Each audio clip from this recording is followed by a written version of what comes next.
सम्मानित पत्रकार बंधुओं,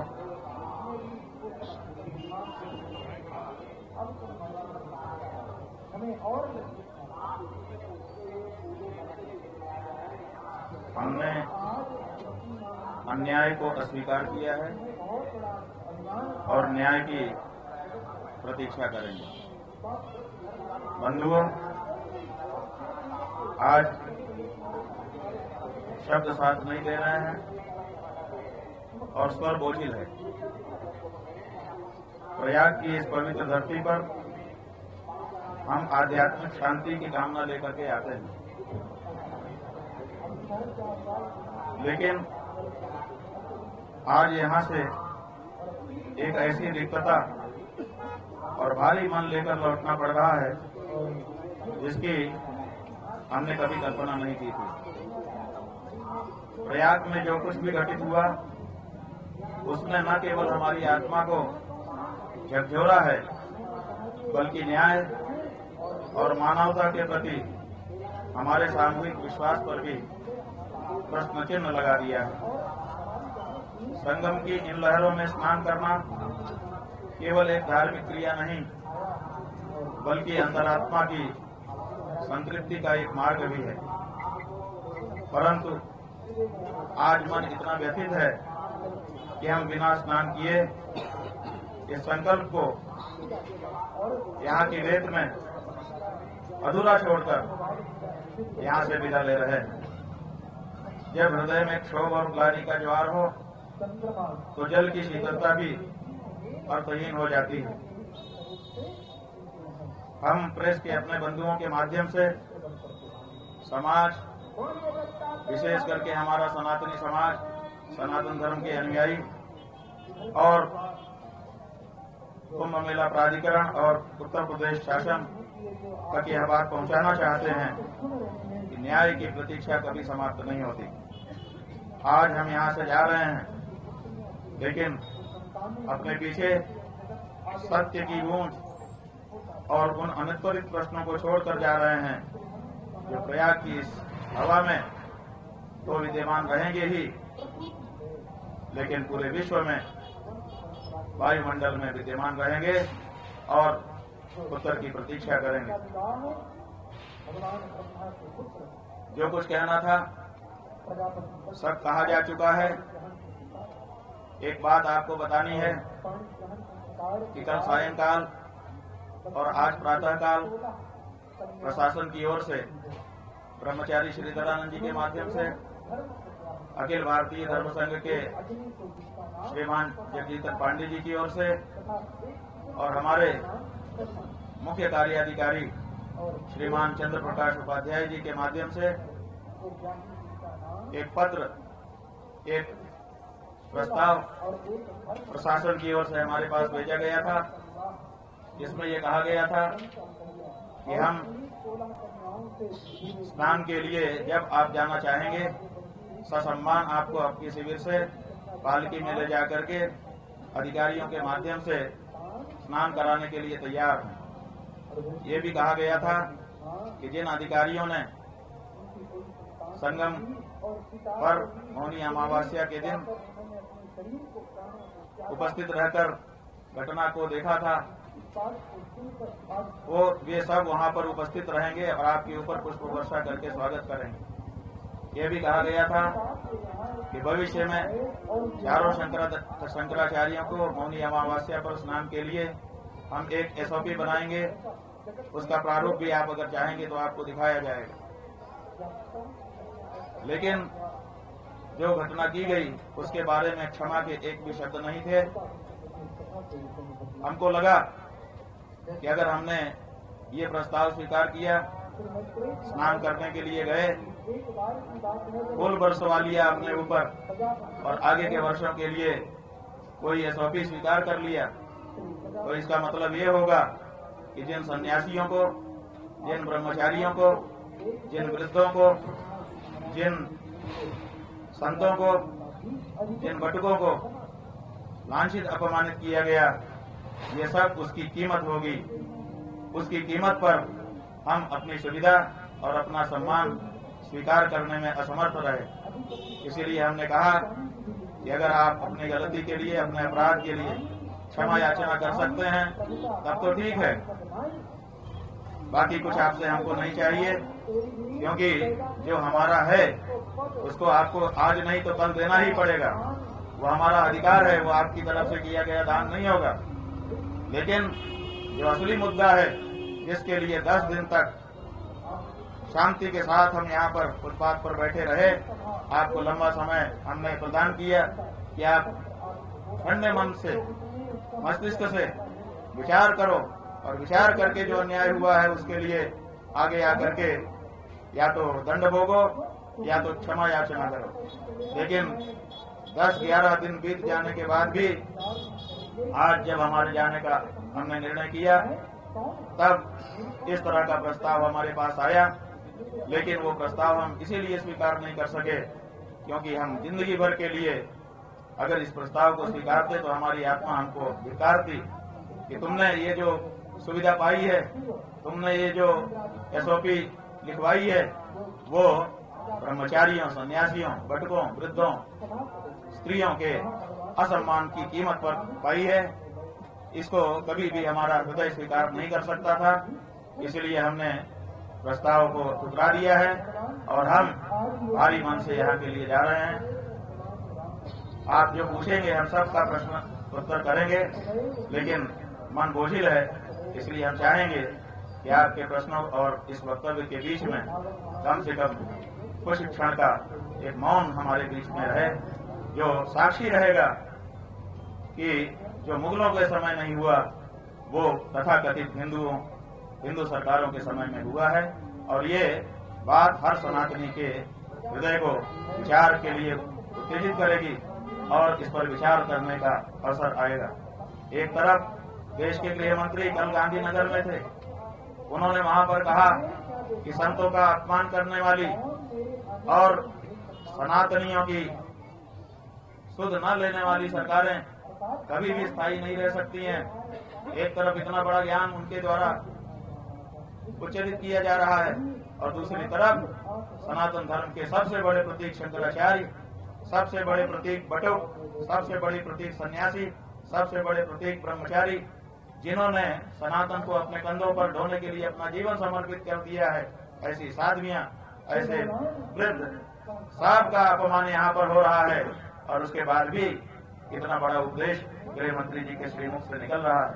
तो ये जो दोहरा चरित्र है, कहने में कुछ और करने में कुछ, ये अब देश के सामने साफ होना चाहिए और उसको साफ करने के लिए हम कार्य करेंगे, सर्व सनातनी तक संदेश भेजेंगे और ये स्पष्ट होना होगा कि सनातन का नाम लेकर के सनातन के विरोधी सत्ता में न रह सके। बंधुओं, इतना कहकर के हम थोड़ी देर चुप रहेंगे। जब थोड़ा सा हमको साहस होगा तो आप जो प्रश्न करेंगे हम एक एक करके उसका उत्तर जरूर देंगे। शंकराचार्य भगवान की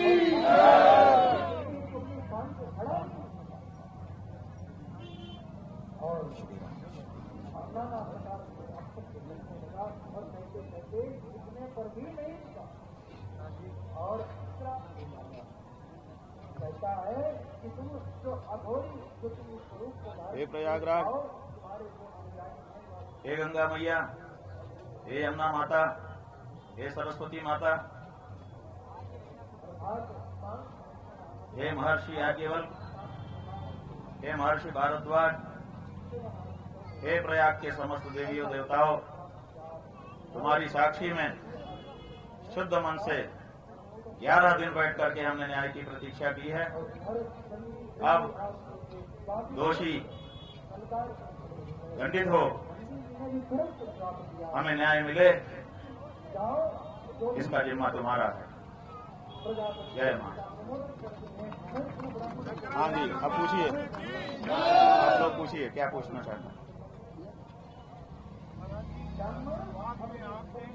एक पहले दिन प्रश्न उठाया था कि मेरी हत्या की साजिश की गई है, क्या ये अधिकारियों द्वारा है या कहीं और से है? हालांकि उस दिन आपने थोड़ा संकेत भी किया था। किस कानूनी विषय पे? देखिए, किसी के सम्मान की हत्या उसकी हत्या ही है।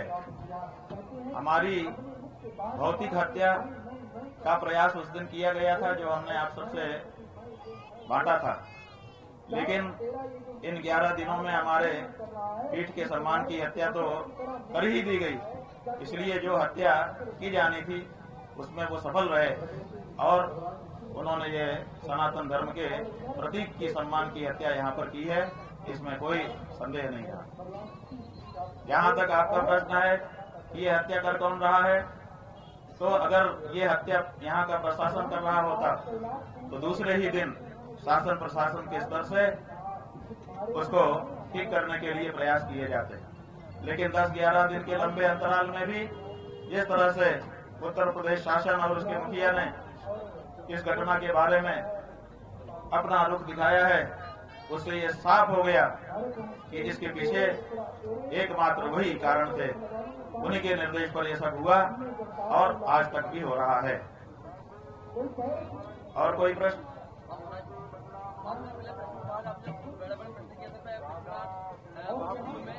थोड़ा जोर बोलना पड़ेगा। आपने सवाल कहा था पहले, उसी के कारण इतना बड़ा घटनाक्रम हुआ है। देखिए, ये सभी के मन में प्रश्न है कि इतना बड़ा निर्णय योगी आदित्यनाथ ने क्यों लिया होगा कि अपने प्रशासन से सनातन धर्म के प्रतीकों के प्रति ये रुख अपनाया गया, अपमानित किया गया सनातन धर्म के हर प्रतीक को। तो इसके पीछे अभी तक निकल करके जो जवाब आया है, जन जन ये कह रहा है कि ये सब आपके 2 कारणों से है। एक तो कुंभ में आपने आदित्यनाथ योगी को भगदड़ का जिम्मेदार ठहराया था, हमने भगदड़ का जिम्मेदार उनको नहीं ठहराया था। हमने भगदड़ की घटना को छिपाने का और लिपापोती करने का उनके ऊपर आरोप लगाया था, जो कि बाद में पूरी तरह से सही सिद्ध हुआ। और दूसरा, गौ माता की रक्षा की जो आवाज हम उठा रहे हैं वो भारतीय जनता पार्टी की शासित सरकारें करना नहीं चाहती हैं, और इसीलिए गौ माता की रक्षा के लिए जो आवाज उठे उसको चुप कराने के क्रम में ये सब हमारे साथ किया गया है। ये आम जनता के द्वारा निकल करके आया हुआ जवाब है जिसको हम स्वर दे रहे हैं। आप बोलिए। प्रशासन की तरफ से हमको एक लिखित पन्ना आया था। वो पन्ना अगर आप पढ़ेंगे तो आप चकरा जाएंगे। उसमें बहुत सारा उपदेश था। तो हमने कहा भाई ये उपदेशक, प्रशासन उपदेशक का बन गया। तो उन्होंने उसके बारे में कुछ नहीं कहा। जो प्रस्ताव हमारे पास आया था, जिसकी जिक्र हमने अभी किया, वो मौखिक आया था। लेकिन भगवान जी आप नहीं, पत्रकारों का समय है, आप बोले। कैसे जनता के बीच में ले जाएंगे, क्या करेंगे? हम क्या करेंगे इसकी तो हमको बैठ करके रणनीति बनानी होगी। अभी तक तो हमने कोई रणनीति बनाई नहीं, हमने सोचा ही नहीं, क्योंकि हमारा ये विश्वास था कि लंबा समय मिल गया है, सरकारें इस पे चिंतन मनन करेंगी, उत्तर प्रदेश की सरकार भी करेगी, और उत्तर प्रदेश की सरकार जिस पार्टी की है उसी पार्टी की सरकार केंद्र सरकार भी है, वे भी इस पर चिंतन मनन करेंगे, क्योंकि केवल ये उत्तर प्रदेश का मसला नहीं है, ये विश्व में जहाँ पर भी सनातनी हिंदू विद्यमान है उन सबका मसला है। जरूर इस पर विचार होगा।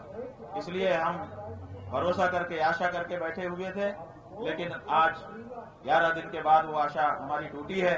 और इसीलिए अब इस बारे में हम जो हमारे सहयोगी लोग हैं, चिंतक लोग हैं, उनको बुलाएंगे और बुला करके उनके साथ बैठेंगे और एक रणनीति बनाएंगे और उसकी घोषणा आपके माध्यम से करेंगे। और उसका क्रियान्वयन करते हुए सनातन धर्म के मान्य प्रतीकों की रक्षा के लिए जो जो भी करना होगा वो सब करने के लिए अब आगे बढ़ेंगे, क्योंकि सनातनी असहाय हो रहा है। हिंदू हिंदू की बात तो कही जा रही है, लेकिन असली हिंदू जो सनातन धर्म को मानने वाला है, जो वेद शास्त्र को मानने वाला है, जो नदियों में स्नान को पुण्य मानता है, जो भगवान के प्रति भरोसा रखता है, ऐसे जो हमारे सनातन धर्मियों हैं उनकी सुध लेने वाला कोई नहीं है। जहाँ देखो धड़ल्ले से मंदिर तोड़े जा रहे हैं, जहाँ देखो वहीं पर संतों का अपमान किया जा रहा है, जहाँ देखो वहीं पर सरकार चढ़ाई कर रही है। वृंदावन में देखिए, हमारे मंदिर में जहाँ पर एक परंपरा स्थापित है, जहाँ पर परंपरा से भगवान की पूजा अर्चना होती है, वहाँ के गोस्वामियों को मारपीट करके, बदनाम करके, धक्का मार करके, पुलिस को आगे करके उस मंदिर को अपने कब्जे में लेने के लिए सरकारें प्रयास कर रही हैं। सरकारें जब धर्मनिरपेक्ष हैं तो धार्मिक परिसरों में उनका क्या काम है? ये सब जो चीजें हो रही हैं, इनका प्रतिकार तो सनातनियों की ओर से किसी न किसी को करना होगा। हमने ये निश्चय किया है कि सनातनियों को न्याय दिलाने के लिए हम आगे आएंगे और जो भी करना होगा वो सब करेंगे, लेकिन इसकी योजना बनाने के बाद। जी, आप यहाँ से बिना स्नान किए जा रहे हैं, आपका सम्मान है अपमान? यहाँ से आए थे स्नान के लिए, शिविर से निकले थे स्नान के लिए, और अगर बिना स्नान किए जा रहे हैं तो जहाँ तक सम्मान अपमान का प्रश्न है वो तो एक तरफ छोड़ दो। किसी सन्यासी का क्या कोई मान करेगा, क्या कोई अपमान करेगा? सन्यासी शव की तरह से होता है, उसको क्या मान और क्या अपमान। कोई आकर के उसके ऊपर रेशमी शाल उड़ा दे तो प्रसन्न नहीं होता, कोई आकर के वो शाल उठा ले तो वो अप्रसन्न नहीं होता। सन्यासी के लिए मान अपमान बराबर है, लेकिन सवाल मान अपमान से ऊंचा उठ करके न्याय अन्याय तक पहुंच गया है। क्या किसी सनातन धर्मी को गंगा यमुना के पवित्र संगम में स्नान करने से रोका जा सकता है? क्या ये संवैधानिक है? क्या यहाँ पर जो छोटे छोटे बच्चे थे जो अपने वेद शास्त्र का अध्ययन करने के लिए घर से निकले हुए थे, जो यहाँ पर आकर के कुंभ जैसे पर्व को समझना चाहते थे कि ये कैसा होता है पर्व, यहाँ क्या क्या होता है, यहाँ आकर के अपने हिंदू धर्म की विशालता का अनुभव करने के लिए पहुंचे थे। यहाँ पर जो दंडी स्वामी आए थे, यहाँ पर जो हमारी साध्वियां आई थी, यहाँ पर जो हमारे बुजुर्ग आए थे, उन सब का जो अपमान किया गया और उनको स्नान से वंचित किया गया। अब यहाँ पर न्याय और अन्याय की लड़ाई है, संविधान और धर्मशास्त्र की लड़ाई है। और भारत जैसे देश में जहाँ बहुसंख्यक सनातनी रहता है, उसी देश में जिसमें वो सर्वाधिक संख्या में हो, उसी देश में उसका और उसके प्रतीकों का अपमान करने की लड़ाई है। इसलिए मान अपमान से ऊपर उठकर अब तो ये न्याय और अन्याय की लड़ाई हो गई है, और इसको लड़ करके जीतना बहुत जरूरी हो गया है सनातनियों के लिए। हाँ जी, एक एक करके पूछे, आप पूछिए।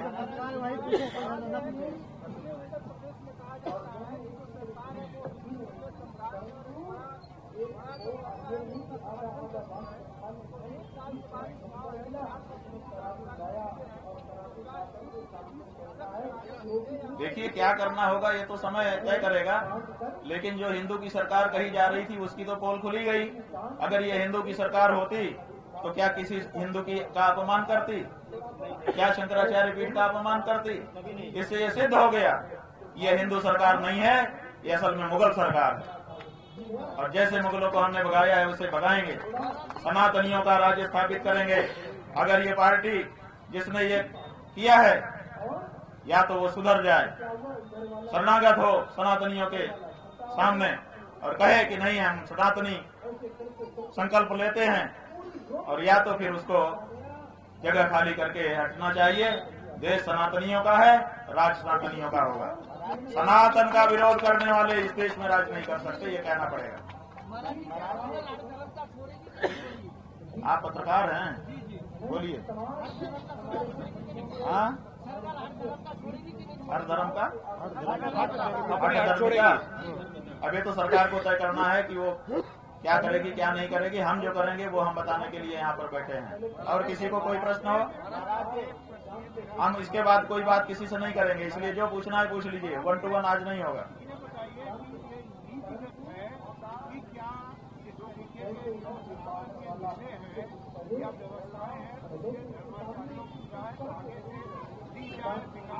ये मेला धर्म का है, धर्माचार्यों की राय क्यों नहीं ली जानी चाहिए?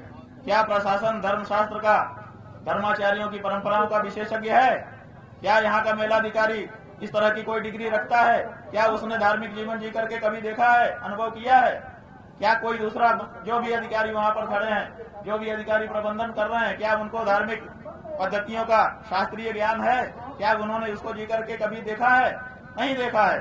तो स्वाभाविक है कि इस तरह के मेले जहाँ पर होंगे, धार्मिक मेले, वहाँ धर्म के जो विशेषज्ञ हैं, जिनको शास्त्र का विज्ञान है, जिन्होंने परंपराओं को जी करके देखा है, उनकी राय ही सबसे महत्वपूर्ण होगी। उनकी राय का सहयोग ये लोग करेंगे। ये सीधे आकर के उनका नियमन नहीं कर सकते हैं। जिसका जो विषय नहीं है उसमें कैसे आकर के खड़ा हो जाएगा? और यही हो रहा है, इसी कारण से ये सब हुआ है। बिल्कुल इस विषय को आगे हम लेके जाएंगे, और भारत की सरकार को इस तरह का एक कानून बनाना पड़ेगा कि जहाँ धार्मिक विसला होगा वहाँ धर्म का विशेषज्ञ ही अंतिम प्रमाण होगा, बाकी सब उसके सहयोगी होंगे। हाँ जी, अचानक नहीं लिया, ये फैसला 11 दिन के बाद लिया है। आप इसको अचानक फैसला कहते हैं? 11 दिन के बाद हमने फैसला लिया। इतना लंबा समय तो भगवान श्री राम ने भी नहीं दिया था। जब वो रास्ता मांग रहे थे समुद्र से, तब समुद्र ने 3 दिन लगाया था। 3 दिन के बाद भगवान श्री राम ने भी कहा था, कोप कर लिया था और कहा था कि लक्ष्मण मान ले आवो, विनय न मानत जलधि जट गए 3 दिन बीत, बोले राम सकोप तब भय बिन हो न प्रीत। 3 दिन के बाद भगवान श्री राम को भी कोप हो गया था। हमने तो 11 दिन दिए हैं बंधु। 11 दिन में बहुत सारी बैठकें हो सकती थी, बहुत सारे विचार हो सकते थे, लेकिन 11 दिन के बाद भी जब निर्णय नहीं लिया गया, तब हमने ये निर्णय लिया है कि अब हम इसको अंतिम रूप देने के लिए निर्णायक संघर्ष करें, तो हम करेंगे।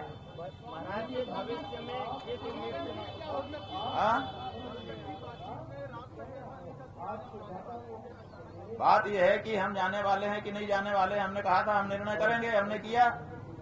इसमें दूसरा कोई क्या बता सकता है? प्रशासन और सरकार ने जो प्रस्ताव भेजा, आप बताइए, वो हमको सुविधा दे रहे हैं कि आपको हम पालकी में ले जाके ना लाएंगे। क्यों ले लाओगे? जब हम पालकी में तुम्हारी तरफ से जाना गलत था तो क्यों ले जाओगे? और दूसरे, हम आगे के लिए चारों शंकराचार्यों की एसओपी बनाते हैं। तो जब तुम ये बना सकते थे तो तुमने पहले क्यों नहीं किया? और जो मारपीट किया है, जो अपमान किया है, उसके बारे में एक शब्द नहीं। इसका मतलब कि मारपीट करवा के बच्चों का हम माहौल बनाएं और अपनी सुविधा ले लें। ये हमारी अंतरात्मा पर कितनी बड़ी चोट वो पहुंचा रहे हैं अपने प्रस्ताव से। क्या इस प्रस्ताव को कोई भी चेतनावान व्यक्ति स्वीकार कर सकता था? इसीलिए हमको लगा कि अब देर नहीं करना चाहिए, तत्काल यहाँ से निकलना चाहिए, क्योंकि ये लोग हमको लोभ लालच दे करके हमारी जो टेक है, जो हमारे मन में पीड़ा है कि सनातन धर्मियों को मारा पीटा गया, उससे विरत करना चाहते हैं। ये अभी भी उसी टैक्टिस पर है कि आपको हम ये सुविधा देते हैं, ये सुविधा देते हैं, आपका ये सम्मान करेंगे, आप मान जाइए। अरे, जो आपने पाप किया है उसका क्या होगा? तो इसीलिए हमने कहा था कि हम 1 दिन पहले बताएंगे। बिल्कुल, आप इस दृष्टि से अगर कह रहे हैं तो ठीक है, लेकिन हमको लगा कि अब यहाँ पर रहना ठीक नहीं है। इनकी नीयत अभी भी पछतावे की नहीं है, इनकी नीयत अभी भी अपने अपराध को स्वीकार करने की नहीं है। अभी भी ये अपनी अकड़ पे ही रहना चाहते हैं। केवल सरकारी रेवड़ी बांट करके ये हमको अपने जाल में फंसाना चाहते हैं, और इसीलिए हमने निर्णय लिया कि अब हम यहाँ से निकल जाएं।